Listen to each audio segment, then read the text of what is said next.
সংসারটা এমন কিছু বড় নয়, মাত্র দুটো মেয়ে মানুষ এবং একজন পুরুষের সমবায়ে গঠিত। ডাক্তার, ডাক্তারের বউ এবং তাদের এক বিধবা পিসিমা। আবার এই পিসিমা ডাক্তারের চেয়ে বছর দশকের ছোট। সরকারি হাসপাতালের পুরনো ডাক্তার, চক্রধরপুরে বদলি হয়েছে সম্প্রতি। ছোট্ট সংসার, আরও ছোট্ট একখানা বাড়িতে অবস্থিত। বেশ ভালোভাবেই চলছিল, সুখে শান্তিতে, হাসিতে ও আনন্দে। উদয় আসত, সুমহান কাল কেটে যাচ্ছিল মোহন ছন্দে। এই হেন সময় ডাক্তার একখানা চিঠি পেল এই মর্মে: কলকাতা থেকে নাকি তার বাপের ছোট কাকার বড় ছেলে রুগ্ন বধূ আসছে তীর শরীরের ক্ষতিপূরণ করতে এই পাহাড়ের দেশে। অলকার স্বামী ডাক্তারের চেয়ে অনেক ছোট। প্রস্তাবনাটা পিসিমার কাছে উত্থাপিত হলো তো সে প্রতিবাদ করলে, বেশ আসুক ছোট বৌদি, আমি কলকাতায় যাব, এখানে থাকতে পারবো না। ডাক্তার প্রতিবাদ করলে, তাহলে এখানে তিল চলবে কী করে? সে আমি কি জানি ভাইপো। পিসিমা ওই বলেই ডাক্তারকে সম্বোধন করে। কিন্তু বৌমা আসছেন রোগা মানুষ, তাকে দিয়ে তো আর সংসারের কাজ করানো যাবে না। আর তোমাদের বউ তখন হয়ে পড়বে একা, ছেলে পিলে নিয়ে আর কদিক সামলাবে বলো? তাছাড়া কলকাতায় তো দেখছি মানুষের অভাব নেই তেমন। সুতরাং পিসিমাকে থেকে যেতে হলো। অলকার সঙ্গে তার আজ প্রায় 5 বছরের বিবাদ। সেই বিবাদের ঝাঁজেই সে প্রতিবাদ করেছিল, তবে সে প্রতিবাদ টিকল না কিছুতেই ডাক্তারের প্রবল যুক্তির কাছে।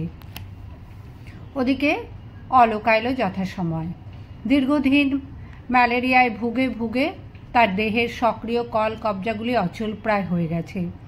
শরীরে সে কান্তি বা শোভা নেই, মুখশ্রী হয়েছে কালিমা লিপ্ত।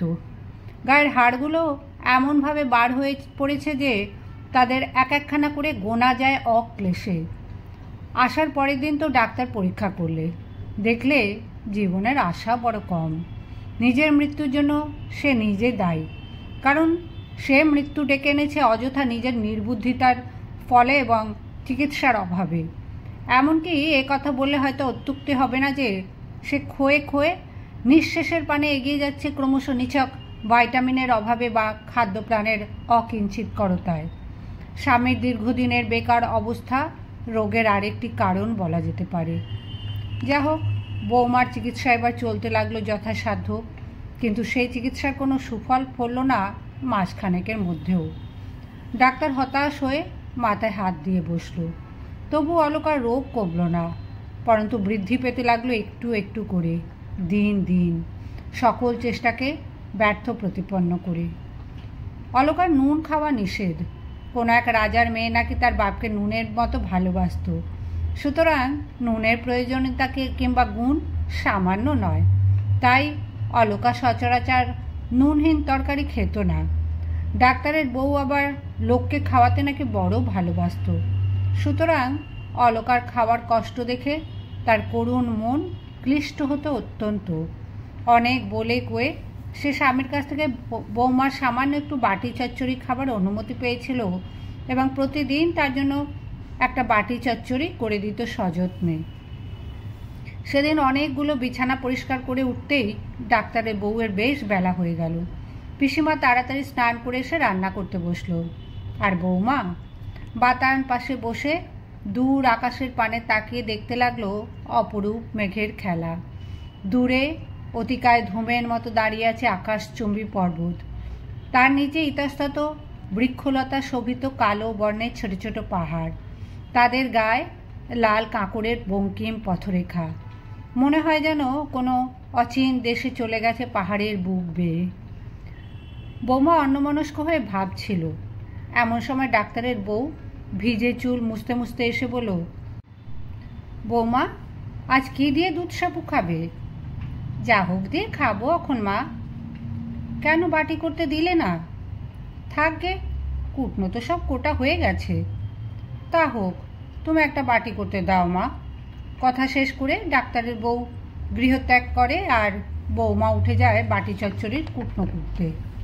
পিসিমা কড়ার ওপর মাছ দিয়ে একবার বটির পানে তাকিয়ে নিল, তারপর বলে হ্যাঁ গো বৌদি, আমার গতরে কি কি এমন পোকা পড়েছে?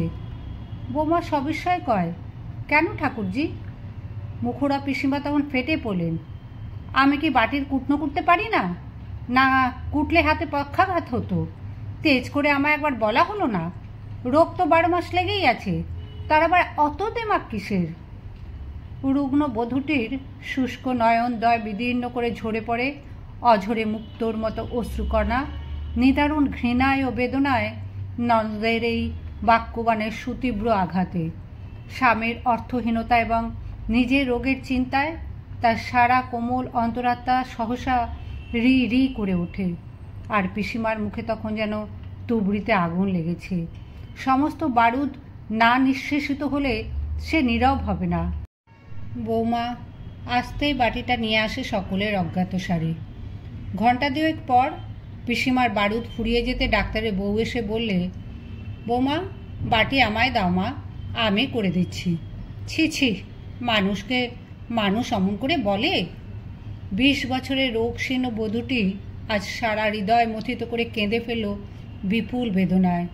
শ্বশুর শাশুড়িকে অকালে হারিয়ে সে আর বিধবা ননদের গঞ্জনা সহ্য করতে পারছে না। ডাক্তারের বউ আঁচল দিয়ে তার চোখের জল মুছিয়ে দিয়ে বলল, কেঁদো না মা, বটিটা আমায় দাও। না থাক মা, বাটি আমি আর জীবনে খাবো না। ছি, সে কি হয় মা? খুব হয়। ডাক্তারের বউয়ের বহু অনুনয় বিনয় সত্ত্বেও বৌমা বাটি বার করে দিল না। ডাক্তারের বউ বেলা 1টা পর্যন্ত বাটির খোঁজে সমস্ত কিছু তন্ন তন্ন করে দেখল, কিন্তু কোথাও সে বাটি পাওয়া গেল না। আর পাওয়া গেল না সেই কোটা তরকারিগুলো। সেদিন রাতে ডাক্তার গিয়েছে রিহার্সাল দিতে। এবার পূজায় নাকি ভারী ধুম করে থিয়েটার হবে। ডাক্তারের বউ মুখের মধ্যে অনেকগুলো এলাচ পুড়ে ছাড় পোকা মারতে বিছানা আতি পাতি করে খোঁজে। এ তার নিত্যকার অভ্যাস। রাতে সে বড় একটা ঘুমোয় না। এমন সময় পাশের ঘরে বৌমা উত্তপ্ত হয়ে বললে, ভালো জ্বালা, দরজাটা যে কিছুতেই খুলছে না মা। ডাক্তারের বউ আলো নিয়ে এগিয়ে এলো। কি হয়েছে বৌমা? দরজা তো খোলা বৌমা, তবে খিল কোথায় গেল? ডাক্তারের বউ জানে যে তার জ্যাঠাইমা মৃত্যুর পূর্বে ওই রকম দিগ্ভ্রান্ত হয়ে গেছিল। বৌমার এই রহস্যজনক আচরণে সে রীতিমতো ভয় পেয়ে গেল। আস্তে আস্তে নিজে এসে দরজাটা খুলে দিলে। সামান্য পরে বৌমা বাইরে থেকে ফিরে এসে আবার নিজের বিছানায় শোয় এবং ডাক্তারের বউ মশা তাড়িয়ে পুনরায় মশারিটা গদির তলায় গুঁজে দেয়। তারপর কখন ঘুমিয়ে পড়ে জানে না। ডাক্তারের ডাকে ধর্মর করে উঠে দরজা খুলে দিল। ডাক্তার বললে, যেন মোষ একেবারে, ঘুমে অচেতন। থাক, খুব হয়েছে।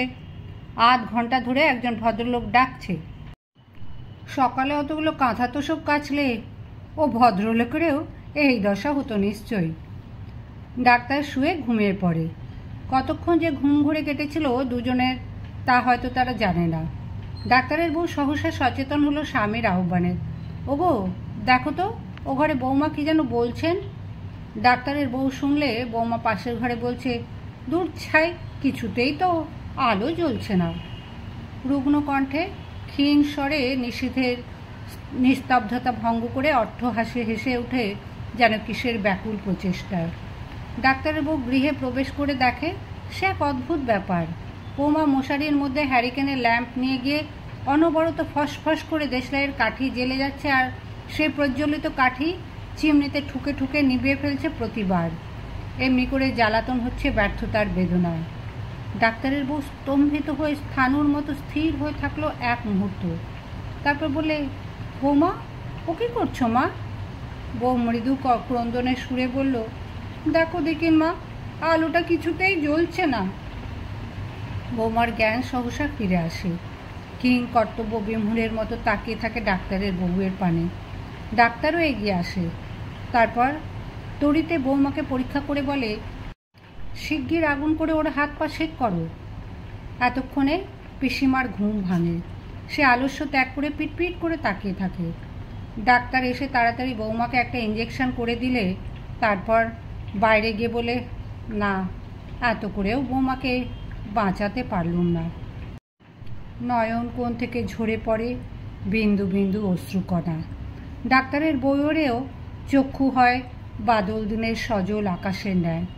মুহূর্তে সব কিছু এলোমেলো হয়ে যায়। কলকাতায় টেলিগ্রাম করা হয় বৌমার স্বামীর কাছে, তবুও যদি একবার শেষ দেখা করতে পারে পাড়ের ঘাটে। ডাক্তার যথাসাধ্য চেষ্টা করলে। স্বামী এলো দূরান্তর থেকে, আর এলো তার মেজদি, গলার বোতাম বাঁধা দিয়ে একেবারে শেষ ক্ষণে। তবুও বৌমা বাঁচল না। ডাক্তার কাঁদল, আর কাঁদল তার বউ, মৃতার স্বামী ও মেজ ননদ। শুধু কাঁদেনি তার বিধবা ছোট ননদ, কারণ মৃতার সঙ্গে তার কথা বন্ধ প্রায় 6 বৎসর যাবৎ। আর সেই কারণেই সারা রাত দিকভ্রান্ত একজনকে মশারির মধ্যে দেশলাই জ্বালাতে দেখেও নিবারণ করতে পারেনি কিছুমাত্র। এই ঘটনার দিন 7 পর ডাক্তারের বউ কোনো এক মধ্যাহ্নে ভাড়ার ঘর গোছাতে গোছাতে একটা খালি হাঁড়ির মধ্যে পেল সেই বাটিটা, আর তার মধ্যেকার কতগুলো শুকনো তরকারি। পুরনো ক্ষতে আবার যেন নতুন করে আঘাত লাগলো। একটা ব্যথিত দীর্ঘ নিঃশ্বাস বুকের মধ্যেই চেপে ধরল। মর্মন্তুদ বিচ্ছেদ বেদনা লাঘব করলে না সশব্দ শোকার্ত বাক্য বিন্যাসে। কেবল সজল নয়নে তাকিয়ে রইল সেই বাটির পানে আর শুকনো তরকারিগুলোর পানে।